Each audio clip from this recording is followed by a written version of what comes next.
জাতীয় বিশ্ববিদ্যালয়ের 2022 সালের ডিগ্রি পাস দ্বিতীয় বর্ষের পরীক্ষা আগামী 25/6/2024 তারিখ থেকে শুরু হবে। আপনারা যারা পরীক্ষা দিবেন অনেকেই প্রশ্ন করেছেন যে পরীক্ষার প্রশ্ন কেমন হবে, রিপিট প্রশ্ন নাকি করা হবে না, কোন টাইপের প্রশ্ন হতে পারে, কোন প্রশ্নগুলো আমরা পড়ব, এই নিয়ে একটা ভিডিও দরকার। সো আজকের এই ভিডিওতে আমরা এই বিষয়টি নিয়ে একদম পরিপূর্ণ তথ্য জানতে পারবো। সম্প্রতি জাতীয় বিশ্ববিদ্যালয়ের উপাচার্য স্যার তিনি ক্লাসে শিক্ষার্থীদের শতভাগ উপস্থিতির বিষয়ে তদারকি শুরু করেছেন। এটা নিয়ে কিন্তু আজকেও একটা নোটিশ দেওয়া হয়েছে, আপনারা নোটিশটি হয়তো দেখেছেন। আসলে ক্লাসে অংশগ্রহণের বিষয়টি নিয়ে পরীক্ষার সাথে কোনো সম্পর্ক না থাকলেও কিছুটা সম্পর্ক থাকে, কেননা ক্লাসে আপনাদের মূল বইটা পড়ানো হবে। মূল বই থেকে যদি প্রশ্ন করা হয় তাহলে দেখবেন যে নতুন কিছু প্রশ্ন অ্যাড করা হবে, কিন্তু এইটা আপনাদের ডিগ্রি দ্বিতীয় বর্ষ পরীক্ষার ক্ষেত্রে কার্যকর হবে না। এর আগেও কিন্তু আমরা এরকম পদক্ষেপ নিতে দেখেছি জাতীয় বিশ্ববিদ্যালয়ের। আগের যে রেগুলেশন ছিল সেই রেগুলেশনে কোনো একজন শিক্ষার্থী সে যদি ক্লাসে 70% উপস্থিতি না থাকে তাহলে তাকে পরীক্ষাতে অংশগ্রহণ করতে দেওয়া যাবে না, কিন্তু আমরা সেই নিয়মটা কি দেখি? সেই নিয়মটা দেখতে পারি না। এই কারণে এইটা একটা জাতীয় বিশ্ববিদ্যালয়ের উপাচার্য স্যারের একটা সিদ্ধান্ত। সেই সিদ্ধান্ত আসলে কতটা বাস্তবায়িত হবে এইটা আসলে সময়ের অপেক্ষা, কারণ এর আগেও এরকম ধরনের সিদ্ধান্ত অনেকবার নেওয়া হয়েছে কিন্তু বাস্তবায়িত হয়নি। এবারও সেরকমটাই হবে, অর্থাৎ এই ক্লাসের বিষয়টিতে আপনাদের পরীক্ষার বিষয়টা আসবে না। পরীক্ষার প্রশ্নর প্যাটার্ন চেঞ্জ হবে কখন?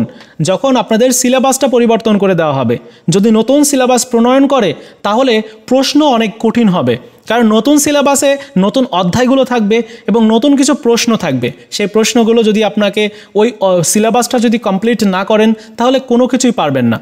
তো নতুন সিলেবাস যদি প্রণয়ন করে সেক্ষেত্রে হতে পারে। তবে আপনাদের তো কোন সিলেবাসে পরীক্ষা হচ্ছে? 2013-14 শিক্ষাবর্ষের সিলেবাস। তো আপনাদের এই প্রশ্নটা কেন আসছে যে পরীক্ষার প্রশ্নের প্যাটার্ন চেঞ্জ হয়ে যাবে বা এরকম কিছু? আপনাদের যে ফর্ম ফিল আপের নোটিশ ছিল সেই নোটিশেই বলে দেওয়া হয়েছিল যে আপনাদের 2013-14 শিক্ষাবর্ষের প্রণীত সিলেবাস ও রেগুলেশন অনুযায়ী পরীক্ষা হবে।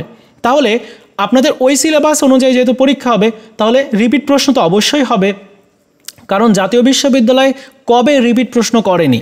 আপনারা যদি দেখেন যে নতুন যে সিলেবাস দিয়েছে সেই সিলেবাসে তো রিপিট প্রশ্ন করছেই, কিন্তু এর আগেও রিপিট প্রশ্ন করেছে, মানে 2013-14 শিক্ষাবর্ষের আগেও করেছে।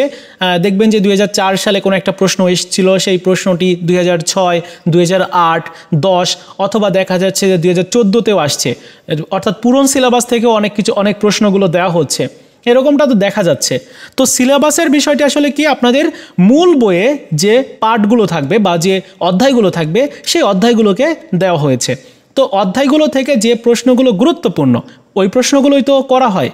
তো ওই প্রশ্নের সংখ্যা এতটা হয়ে গেছে যে এখন রিপিট প্রশ্ন ছাড়া কোনোভাবেই সম্ভব হচ্ছে না। তবে হ্যাঁ, রিপিট প্রশ্ন 40-50% করা হচ্ছে, কারণ প্রশ্নটা স্ট্যান্ডার্ড রাখার জন্য।